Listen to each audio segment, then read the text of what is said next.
Non seulement CEST le plus ancien des festivals de cinéma encore en place, mais CEST aussi celui qui marque le coup d'envoi de ce que l'on appelle la saison des récompenses. Ce mercredi 30 août, s'ouvre avec les honneurs la 80e édition de la Mostra de Venise. Un cru qui s'annonce riche en rebondissements, notamment par la présence de certains invités, mais aussi par l'absence de beaucoup d'autres. La plupart des acteurs hollywoodiens, en grève depuis déjà plusieurs semaines pour obtenir de meilleures conditions de travail pour eux et les équipes techniques, et un encadrement de l'usage de l'intelligence artificielle au sein des grands studios, risquent en effet de ne pas fouler le tapis rouge de la Sérénissime. Qu'importe. Pour Alberto Barbera, le président du Festival international du film de Venise, le cinéma est une fête que la célèbre cité des eaux doit continuer de célébrer, malgré les aléas. Découvrez en détail tout ce qu'il faut savoir sur cette édition 2023, prévue jusqu'au 9 septembre prochain. Mostra de Venise 2023, quelles sont les stars à suivre ?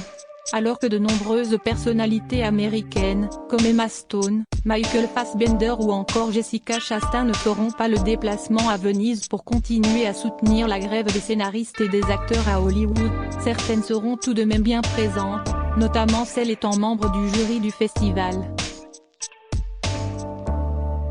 Parmi elles, on pourra ainsi retrouver le réalisateur de La La Land et de Babylone, Damien Chazelle, président du jury, qui sera accompagné entre autres de la réalisatrice néo-zélandaise Jane Campion ou encore de la réalisatrice française Mia Hansen-Love.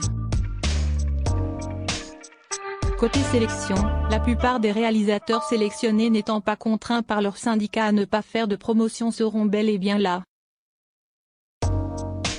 Ainsi, Sofia Coppola, la fille de Francis Ford Coppola, présentera son film Priscilla tandis que Bradley Cooper viendra lui aussi présenter sa deuxième réalisation Maestro. Michael Mann répondra également présent pour présenter son dernier film, Ferrari, qui a pu obtenir une dérogation, laissant la possibilité à son acteur principal, Adam Driver de se présenter ou non au sein de la Mostra. De nombreux talents européens, et notamment français, sont aussi attendus. Parmi eux, devraient fouler le tapis rouge vénitien des acteurs comme le comédien et compagnon de la célèbre Marion Cotillard, Guillaume Canet, venu défendre le film La Bête de Stéphane Brisé, Jonathan Cohen, présent pour les films Making of de Cédric Canedali, de Quentin Dupieux. Il sera rejoint également pour ce dernier par Edouard Baird.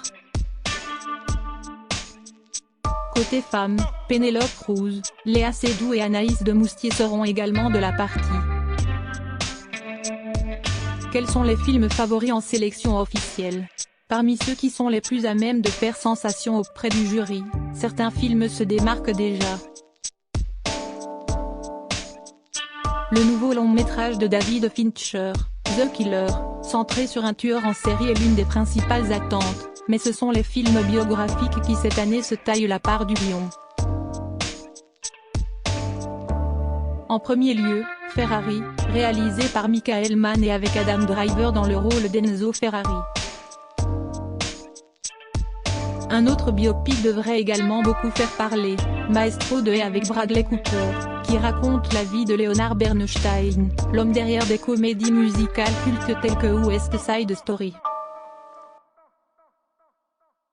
Sofia Coppola, elle, présentera le film Priscilla, qui se concentrera de son côté sur l'histoire de l'épouse du King, Elvis Presley.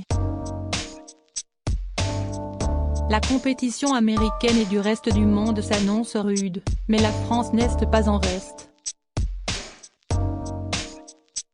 Avec des films comme La Bête de Bertrand Bonello, Hors saison de Stéphane Brisé et Dogman de Luc Besson, le cinéma français n'a pas dit son dernier mot dans l'espoir de remporter le Lion d'Or du festival.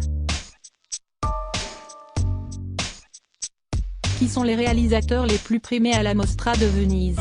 Plus ancien festival de cinéma encore en activité, la Mostra de Venise a eu l'occasion de décerner sa récompense suprême, le Lion d'Or, à de nombreux grands réalisateurs.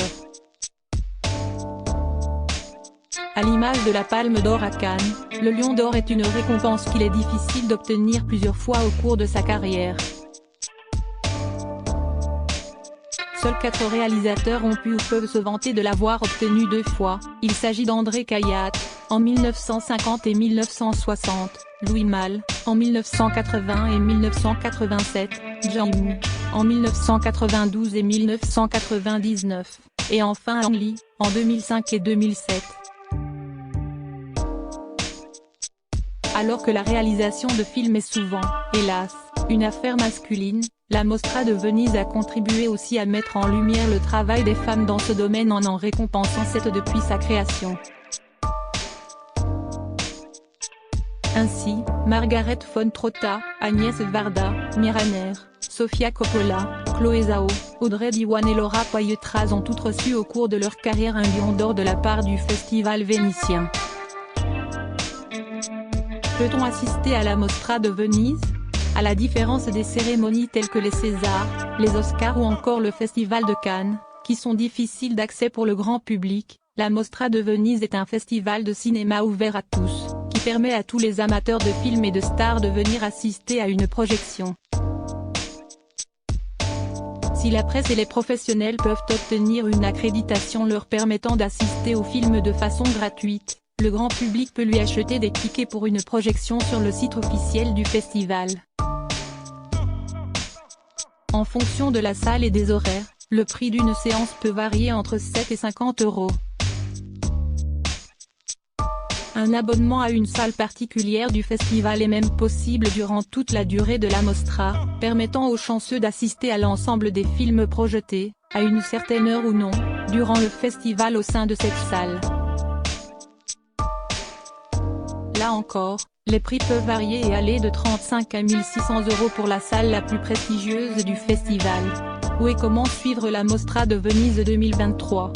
Pour les aficionados des stars et du cinéma qui ne peuvent malheureusement pas se rendre en Italie, le Festival international du film de Venise reste tout de même à portée de main.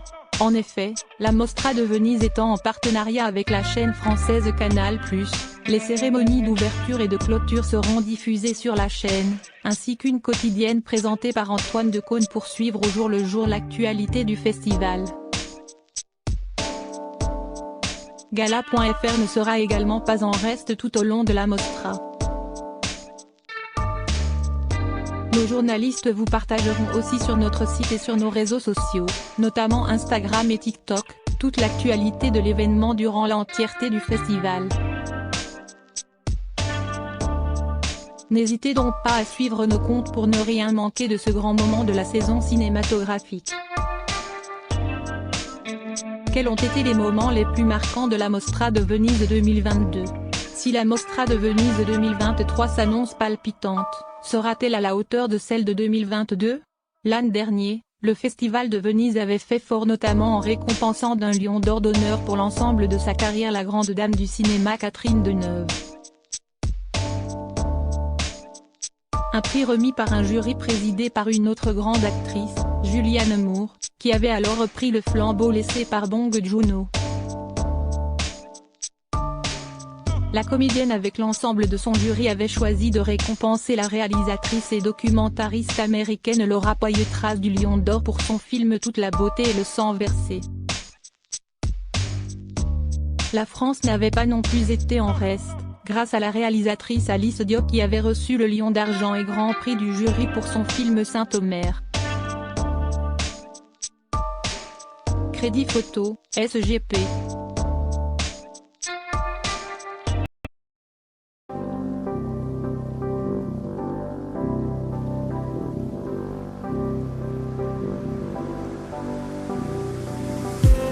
I just need